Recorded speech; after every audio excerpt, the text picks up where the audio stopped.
opponent thought. All right, pop test. What's the theme of Esther?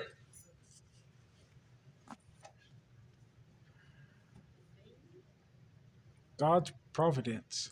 Salvation for the Jews. Those are good answers. Not the one I mentioned last week. For such a time. That's it. Now what? That she was there. She was at the right place at the right time. She could have said no. She said yes. Who's Mordecai in relationship to Esther? Cousins. Cousins. We don't know what happened to her parents, but as an orphan, he took her and raised her. You ever hear somebody after receiving a pleasant gift, compliments to your mother? Well, compliments to Mordecai for raising Esther. I think of young Timothy and how he was raised by Lois and Eunice. Paul refers to that, reminding him, you are in the faith because of how you were raised.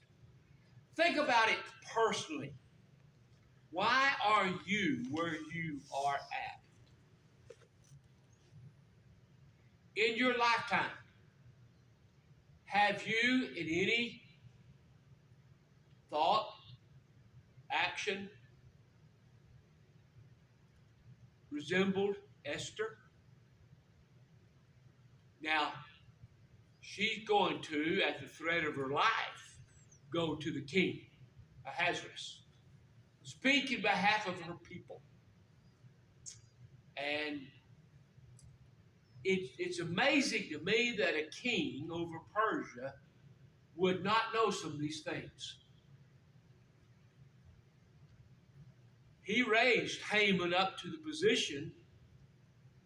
Would he not kind of double check, examine, have a report, something from Haman and what he was doing? Of course, Haman probably could have falsified report. You know, I'm doing this, I'm doing that. And the king believed him, but Well, he told him what he was going to do. He didn't falsify nothing. who told what? So Haman told the king what he was going to do. He didn't falsify anything. But Well, you're right. But they waited so long to do it, he might have forgotten about it. Well, when Esther finally speaks in behalf of her people, I think it's chapter 6.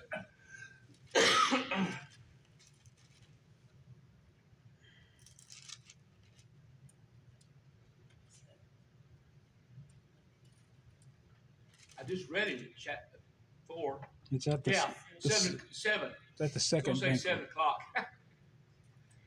So the king and Haman came to the banquet that Esther had invited him to. And the king said unto Esther on the second day of the banquet of wine, what is thy petition, Queen Esther? And it shall be granted thee, and what is thy request? And it shall be performed, even to the half of the kingdom. Then Esther, the queen, answered and said, if I have found favor in thy sight, O king, if it please thee, let my life be given me at my petition and my people at my request.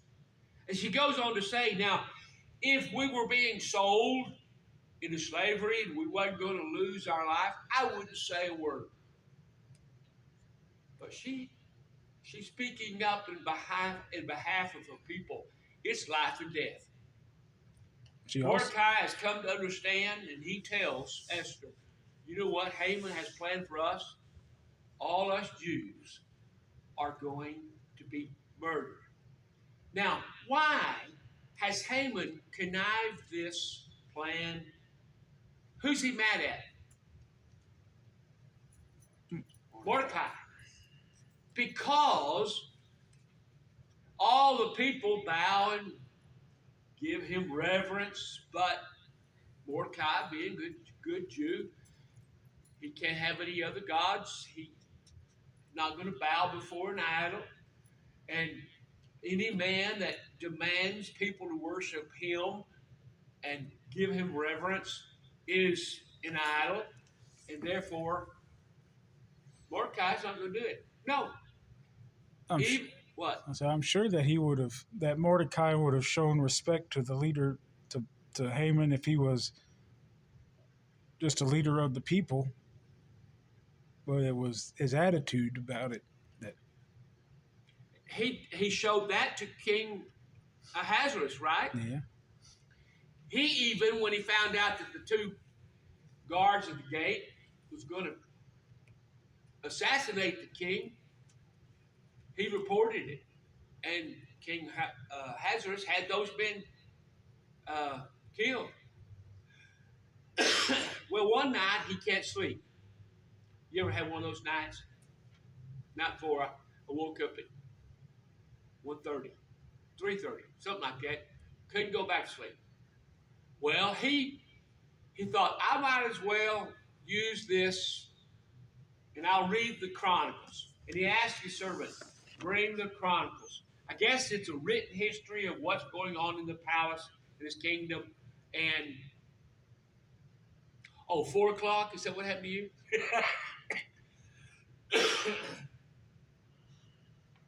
So he's reading and comes across the statement that Mordecai had warned him about these men, and it was dealt with. And the king says, okay, has Mordecai been honored? Has he been rewarded? Have I shown him my gratitude in any way? No, sir.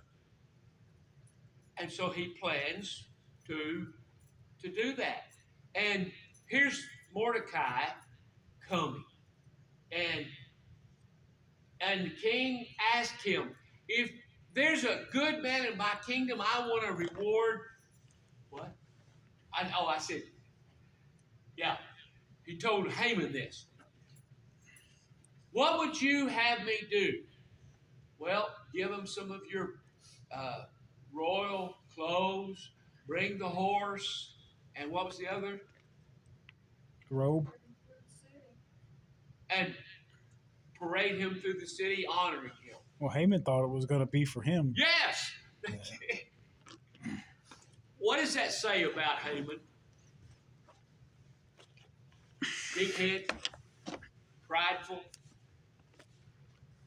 selfish, putting his person first. I think he enjoys all this bowing and all this reverence, He feels big. But in reality, he's little in his countenance and his character is weak. And so when the king says, the man I want to honor is Mordecai, I could see Haman swallowing so hard he can't hardly stand it. And he goes home, and he does that, and Mordecai's honored, but he goes home and he cries to his wife, oh, you know what happened to me today? And what does she tell him?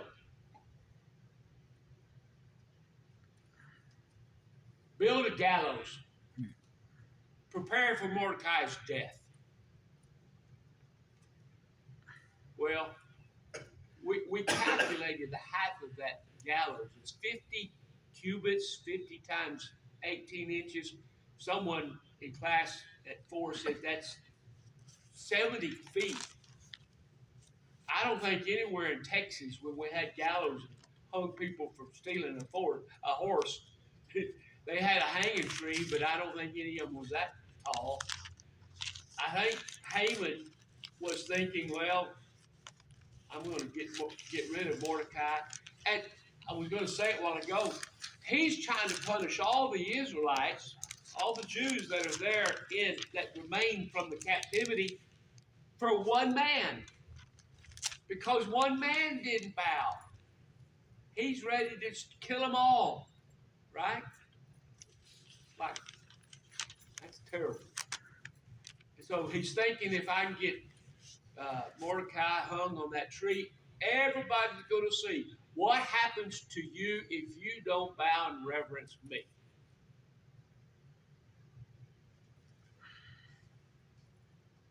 And so here's Esther giving a feast. There's only two invites, King and Haman. Here's Ahasuerus. Tell me what you want. I want my people to live.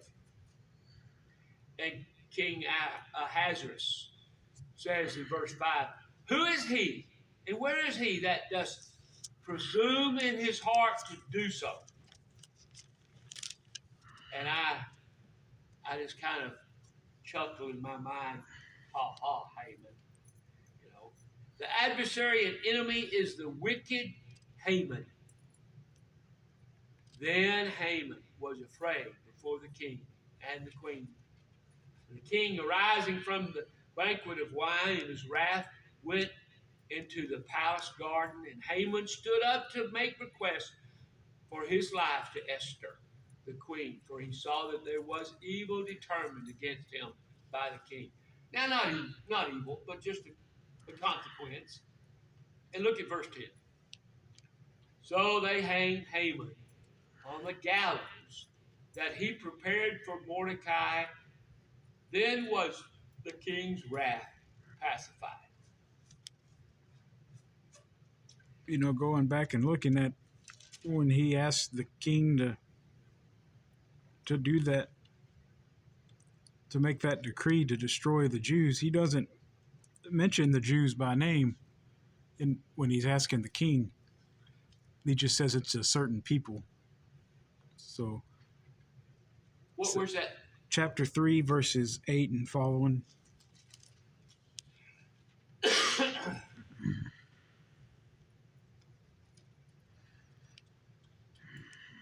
king doesn't know that Esther is a Jew anyway. Yeah. That's right. Mordecai has told her, don't reveal yourself. Because that would go against her being at the right place and being able to speak in behalf of her people.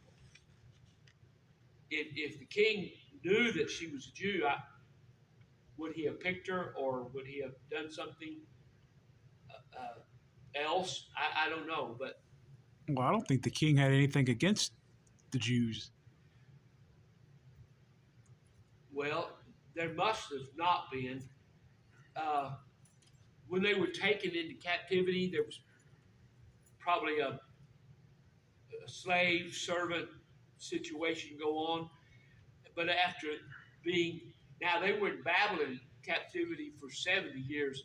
I don't remember how long the Israelites are in bondage with the Assyrians. And that's what this is, even though they're in Persia. But we've already talked about Nehemiah being released and going back to Jerusalem. He's going to rebuild the walls. And then Ezra is going to be released. This is in Babylon. What? This is in Babylon. Persia. Pardon? This is in Babylon. Where did I get the idea of Persia? Well, it's Persia, but Persia took over Babylon. Okay. Okay.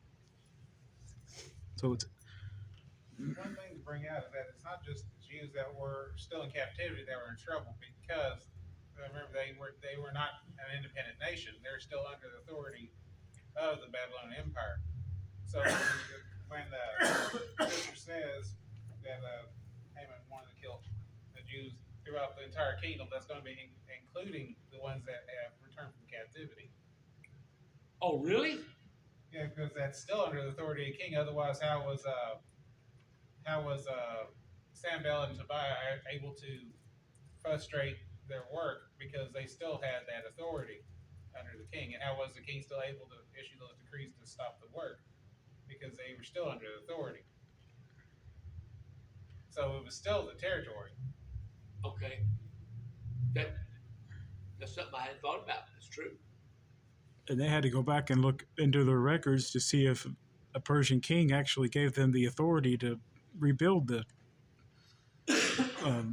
temple in Jerusalem and all that. Sounds like we have a bunch of forgetful kings. He has to go back and read Yeah. that he of the guy who saved his life. Yes. And he gave the king gave his signet ring off over to Haman, which is how he probably didn't know anything exactly the details of this of Haman's genocide, because he just gave the ring over his authority, and basically the king's name was signed to it, even though Haman wrote it. What's a ring represent? Authority. It was probably a signet ring where They sealed the document. right, put in hot wax and showed the sign of the king, and he had that ability to make decisions then. It was just as good. It was the same as if it was the king signing that ring, signing that decree, because it was his ring. Okay.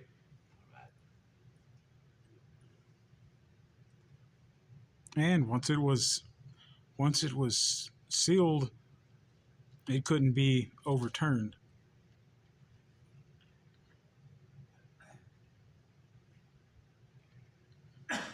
It couldn't be overturned. Yeah, they couldn't take it back. Once it's sealed, it says it later on in the book. That's why Medes and Persians. That's why they had to make a second decree saying it was okay for the Jews to fight and to defend themselves. Yeah. Kind of like constitutional amendments. We're going to ban alcohol. Never mind. Take that back. Anything else?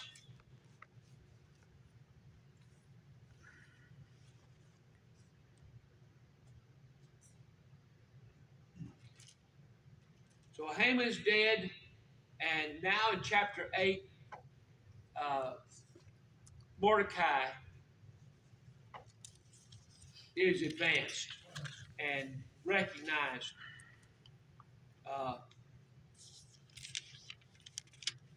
And gives the ring that he had given to Haman to Mordecai. And Esther set Mordecai over the house of Haman, because now that he's dead, who gets his house? Yeah, Esther. I don't know how that works. Being the queen, having her own house, and not living with the king in the palace, and so forth. But I guess they have arrangements and so forth. A little harder for us to understand because this is Eastern cultures. But Esther said Mordecai over the house of Haman. So everything, all the property,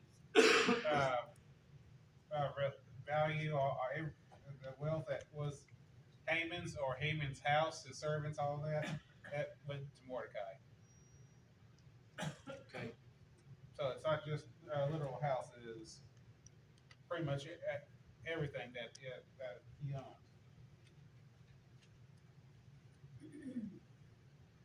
At verse 15 of chapter 8, and Mordecai went out from the presence of the king in royal apparel, a blue and white, and with a great crown of gold, with a garment of fine linen and purple, and the city of Shushan rejoiced and was glad. The Jews had light and gladness and joy and honor. And in a little while, there's going to be a dedication set up for the Jews to observe yearly the salvation of the Jews. Chapter 9, verse 4, and Mordecai was great in the king's house. His fame went out throughout all the provinces, for this man Mordecai waxed greater and greater. Thus the Jews smote all their enemies with the stroke of the sword, and slaughter and destruction, and did what they would unto those that hated them.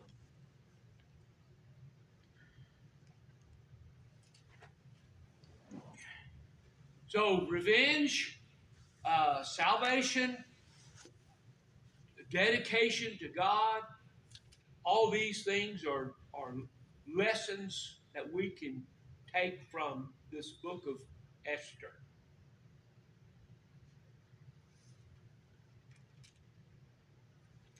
Anything else? Well, once Mordecai got into power, he did prove himself. Otherwise, the king would have taken the ring right back. Right, he had to live up to it. So forth.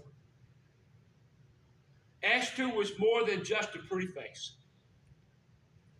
She was a model uh, adult daughter, free to act as she chose, but she carefully weighed what Mordecai instructed her to do, his advice. But she also was a model person of faith. She was devoted to God. She was raised up. She believed. And she, even though it was a daring thing for her to go before the king and make this request, it was a risk. She knew she could be put to death. Uh, she came through. She lived up to that time. Uh, she accomplished much, didn't she? Uh,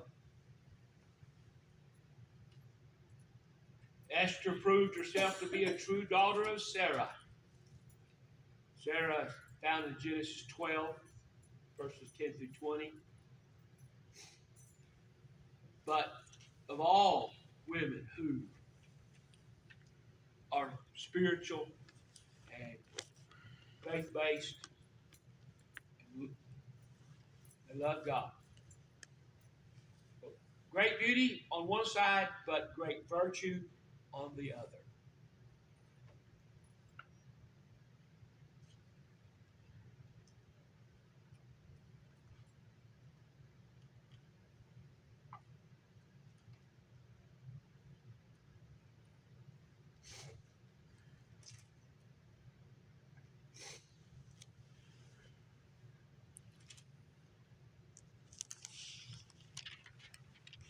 So this festival, or this day to celebrate, is found in verse 19. Therefore the Jews of the villages that dwelt in the unwalled towns made the 14th day of the month of Adar a day of gladness and feasting and a good day. You know, it also just wasn't the Jews that were fighting against all the people. Some of the people of the land became Jews because of the fear of the Jews. It says went out into the land. So Okay? Well, in verse 28, we see that the days of Purim, they shall not fail from among the Jews, nor the memorial of them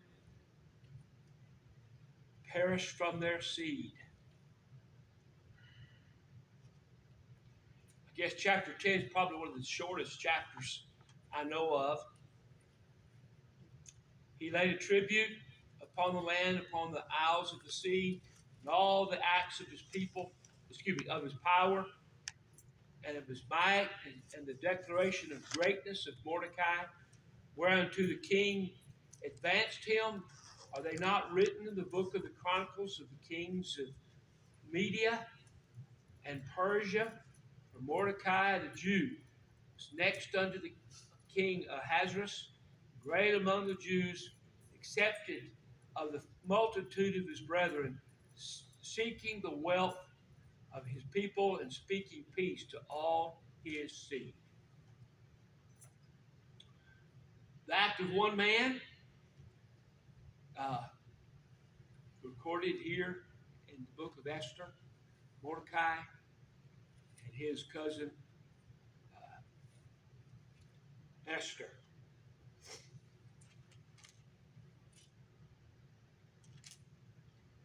Well, that's all I've got.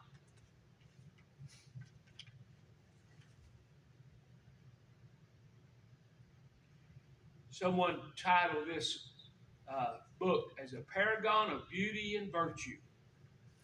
Paragon means perfect example of beauty and virtue. That's Esther.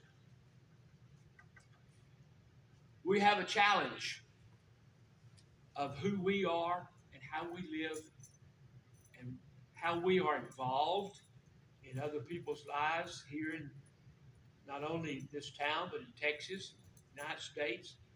Sometimes we think, what can I do? Well, there's avenues that we can uh, be involved in, whether it's a PTA, whether it's city council, or uh, I've heard of Christians being involved in city politics or some kind of program to serve uh, the needy. Uh,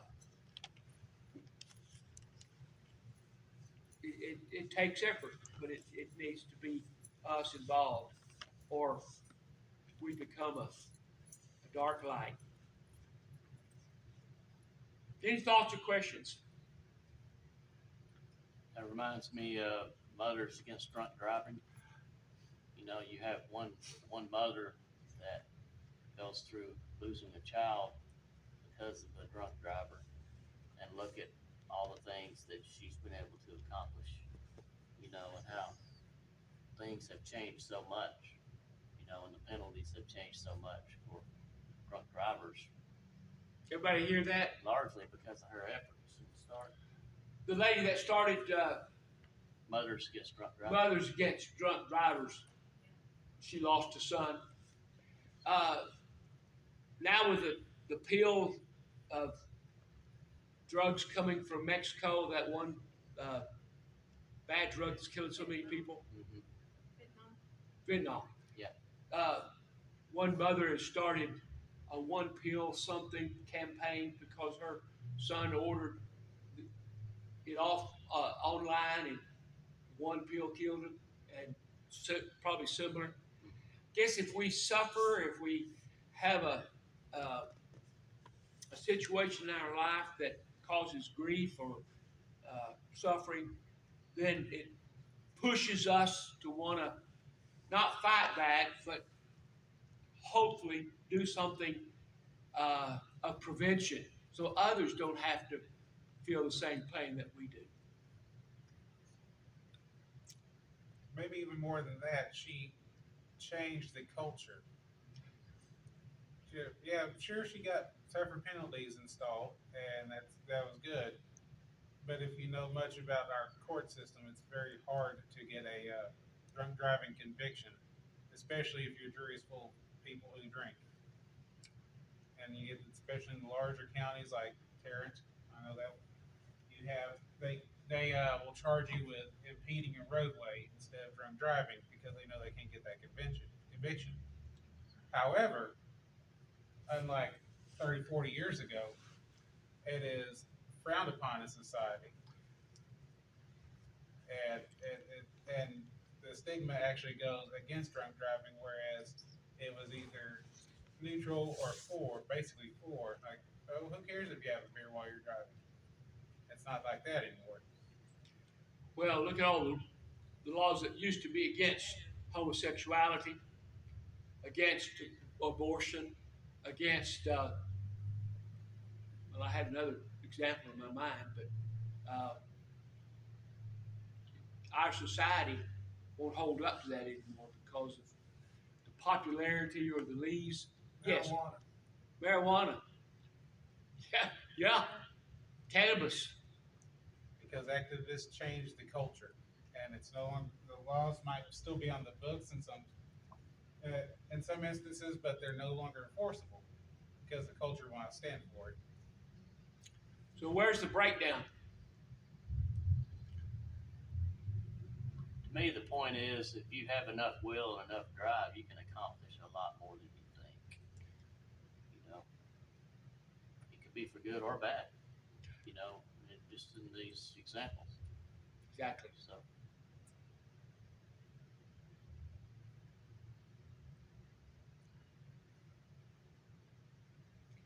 Well, what do y'all want to study next?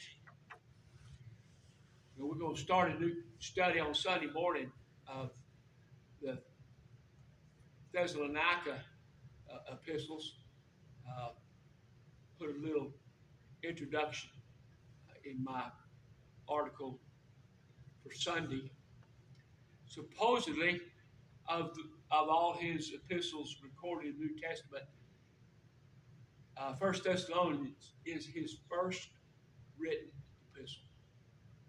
I think it's pretty neat to think about that. The title for that those two books is Mistaken Eschatology, which is uh, faulty thinking about last days, last events, how the judgment's going to come, when it's going to come, you know, who's going to who is the Antichrist in there, all kinds of things that can be brought up to learn. I'm excited we're going to look at it. So, what do you think about Wednesday night? Eschatology would be a good study because we have a lot of controversy in it. You have the popular, of course, premillennial. That's probably by far still the most popular in the religious world view.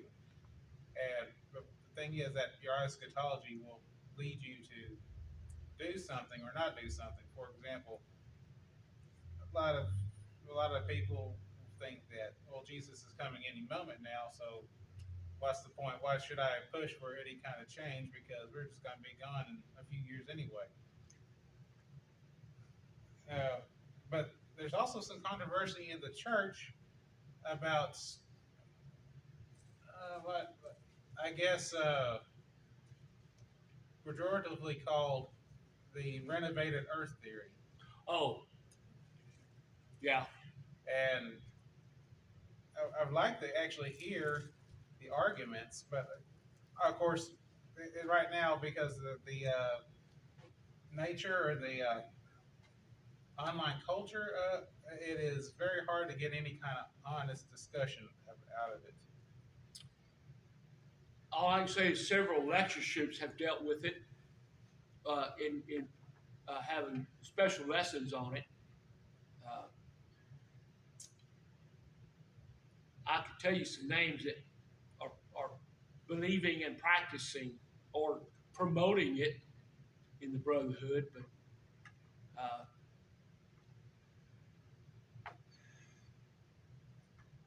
But that is one of those things that will come around eventually. I know there's a brother not too far from here who does believe it. Uh, God, y'all gonna have to explain what you're talking about. explain that doctrine, that false doctrine. okay, the renovated Earth theory is a theory that uh, in the end times that the Earth is actually eternal, and then the Earth is when the Earth is destroyed, they believe the Earth is going to be destroyed by fire, but not burned, but completely destroyed, burned up as. People are going to continue to live on the earth Yeah, instead of go to heaven. but here's the problem. I don't hear about their side of the argument, but and the lectureships that I do hear, and I know a specific name, I will leave it out for now. He basically just calls them stupid and doesn't deal with the argument. Well, that's no good either. There's a proper way to say defend truth and help the one that's misguided and confused. And we never should resort to rudeness or name calling or uh, anything like that. The attempt is to correct them. Now, if they're stubborn and won't listen, then I think there's other purposes for our time than wasting uh, talk with those individuals who are so stubborn. Of course, there's the 80-70 theory, which was popular several years ago, but hasn't gone away. No. Well, maybe when we study First Thessalonians, Second Thessalonians, we can bring some of those out, and because uh, they had to deal with it in the first century, and we have to deal with it now. But I'll be thinking about what we can study on Wednesday night, unless you have. How about we what? look at the Sermon on the Mount? Is that okay? All right. I think that's a good idea.